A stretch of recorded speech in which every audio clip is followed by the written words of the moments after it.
तलाक दूंगी, मगर मेरी एक शर्त है। जब मैं रात को घर पहुंचा तो मेरी पत्नी ने खाना लगाया। मैंने उसका हाथ अपने हाथों में लिया और कहा, मुझे तुमसे कुछ ज़रूरी बात करना है। वह साथ बैठकर खाना खा रही थी। उसकी आंखों में कुछ दर्द साफ साफ नज़र आ रहा था। अचानक मुझे पता नहीं कैसे कहूँ, मगर मुझे उसे बताना ही था। मैंने बड़ी शांति से कहा, मुझे तलाक चाहिए। लगा जैसे उसे मेरे शब्द से कोई फर्क नहीं पड़ा, बल्कि उसने मुझसे पूछा, क्यों तलाक चाहिए। मैंने उसके सवालों को अनसुना किया तो उसे गुस्सा आ गया। उसने चम्मच उठाकर फेंक दिया और ज़ोर से चिल्लाई, तुम इंसान नहीं हो। उस रात हमने एक दूसरे से बात नहीं की। वह रो रही थी। मुझे पता था कि वह जानना चाहती थी कि आखिर ऐसा क्या हुआ जो हमारा रिश्ता टूटने की कगार पर आ गया, पर मेरे लिए उसके सवालों का जवाब दे पाना नामुमकिन था। मैं अब किसी और से, प्रिया नाम था उसका, प्यार करने लगा हूँ। अब मुझे उससे प्यार नहीं रहा। मैंने उसे उसके बरसों के प्यार की सज़ा दी थी। भरे मन से मैंने तलाक के पेपर तैयार किए हैं। उसमें लिखा था कि वह पूरा घर का और कंपनी का 30% ले सकती है इस तलाक के बदले। लेकिन उसने उन पेपरों को देखा और उनके टुकड़े टुकड़े कर दिए। वो औरत जिसने मेरे साथ जीवन के 10 साल बिताए थे, वह आज मेरे लिए अनजान हो चुकी थी। मुझे इन 10 सालों का जो उसने मेरे लिए बर्बाद किए, मगर मैं क्या करूं? जो हो चुका उसे मैं बदल नहीं सकता था, क्योंकि मैं किसी और से, अपनी पत्नी से भी ज़्यादा प्यार करने लगा था।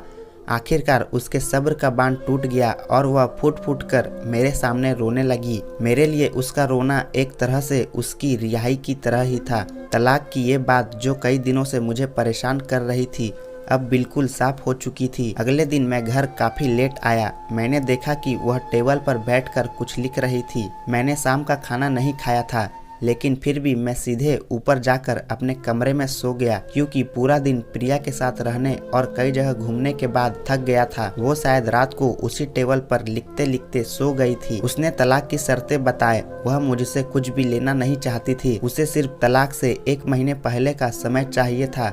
उसने आग्रह किया कि इस महीने में हम दोनों वह पुराना वाला जीवन जिएं जितना संभव हो सके, क्योंकि आने वाले महीने में हमारे बेटे की परीक्षा है। वह नहीं चाहती थी हमारे रिश्ते का प्रभाव उसकी पढ़ाई पर पड़े। मुझे भी यह ठीक लगा, मगर वह कुछ और भी चाहती थी। जैसे शादी के दिन में उसे उठाकर अपने बेडरूम तक ले गया था, उसी तरह से हर रोज 1 महीने तक मैं उसे बेडरूम से उठाकर मुख्य द्वार तक ले जाऊं। मुझे लगा यह पागलपन है, मगर इन आखिरी दिनों को थोड़ा अच्छा बनाने के लिए मैंने उसकी शर्तें स्वीकार कर ली। मैंने प्रिया को अपनी पत्नी की सभी शर्तें बताईं। वो हंसने लगी। उसे लगा मेरी पत्नी कितनी भी तरीके अपना ले, तलाक तो तय है।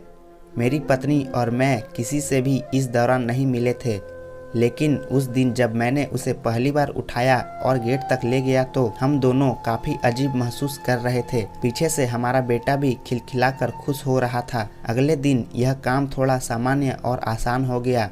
वह मेरे सीने से लगी थी और मैं उसकी खुशबू महसूस कर रहा था। ऐसा लगा जैसे कई दिनों बाद मुझे यह खुशबू मिल रही है, या फिर कई दिनों से मैंने उसके होने का महसूस नहीं किया था। पहले जितनी उसमें वो कसाब नहीं था और चेहरे पर कुछ हल्की झुर्रियां नजर आ रही थी और बाल भी काफी सफेद होने लगे थे। ये वही औरत थी जिसने अपने जीवन के 10 साल मुझे समर्पित किए थे। चौथे दिन जब मैंने उसे उठाया तो वो पुराना रोमांस लौटने लगी थी।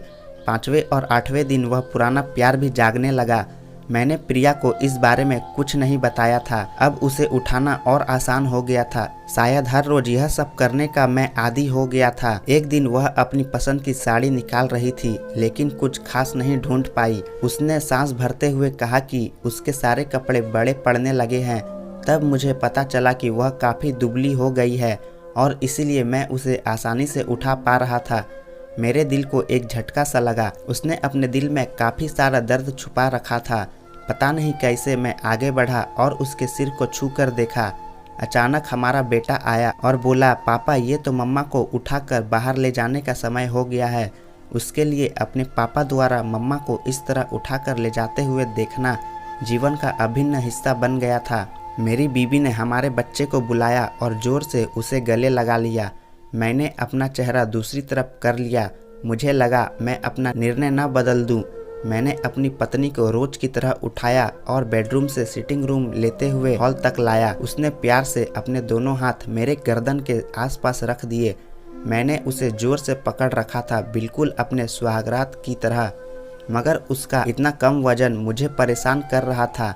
महीने के आखिरी दिन जब मैंने उसे उठाया तो मेरे लिए एकदम भी चल पाना मुश्किल हो रहा था। हमारा बेटा स्कूल जा चुका था।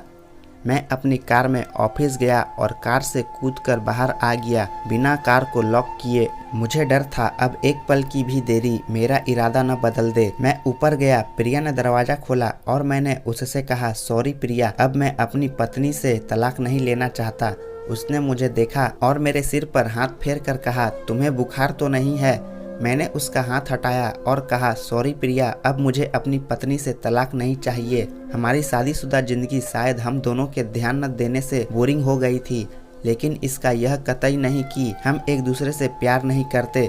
अब मुझे एहसास हुआ है कि जिस दिन मैं उसे शादी करके अपने घर लाया था, उस दिन से जीवन के आखिरी दिन तक मुझे उसका साथ निभाना है। प्रिया के होश उड़ गए। उसने मुझे एक जोरदार थप्पड़ जड़ दिया। मेरे मुंह पर वह रोने लगी और दरवाजा अंदर से बंद कर लिया। मैं सीढ़ियों से नीचे उतरा और आकर अपने कार में बैठ गया। आगे एक फूलवाले की दुकान पर रुका और अपनी प्यारी पत्नी के लिए एक सुंदर सा गुलदस्ता लिया। दुकानदार ने पूछा कि इस पर क्या लिखना है। मैंने मुस्कुराते हुए कहा कि मैं तुम्हें जीवन के आखिरी दिन तक यूं ही उठाता रहूंगा मेरी अर्धांगिनी। उस शाम जब मैं घर आया, हाथों में गुलदस्ता लिए, मेरे चेहरे पर एक मुस्कान थी। मैं ऊपर अपने कमरे की तरफ भाग कर गया, लेकिन तब तक वह मुझे इस दुनिया से छोड़कर जा चुकी थी हमेशा के लिए। वो कई महीनों से कैंसर से लड़ रही थी, लेकिन मैं प्रिया के साथ इतना खोया हुआ था कि कभी ध्यान ही नहीं रहा। उसे पता था कि वह जल्दी ही मुझे छोड़कर जाने वाली है, इसीलिए वो मेरे और मेरे बेटे को रिश्ते को टूटने से बचाना चाहती थी। मैं नीच उससे तलाक लेना चाहता था, लेकिन फिर भी उसने मेरे बच्चे की नज़रों में एक प्यारा पति और पिता बना दिया था। जीवन की छोटी छोटी बातें रिश्तों में बड़ा महत्व रखती हैं। बड़ा घर, बड़ी कार, बैंक बैलेंस, ये खुशियों का हिस्सा जरूर बन सकते हैं, लेकिन अपनों के बिना इसकी कोई अहमियत नहीं। आशा करता हूँ यह कहानी आपको पसंद आई होगी। कहानी पसंद आए तो लाइक और चैनल को सब्सक्राइब जरूर कीजिए। इस कहानी पर आपकी क्या राय है, हमें कमेंट में ज़रूर बताएं।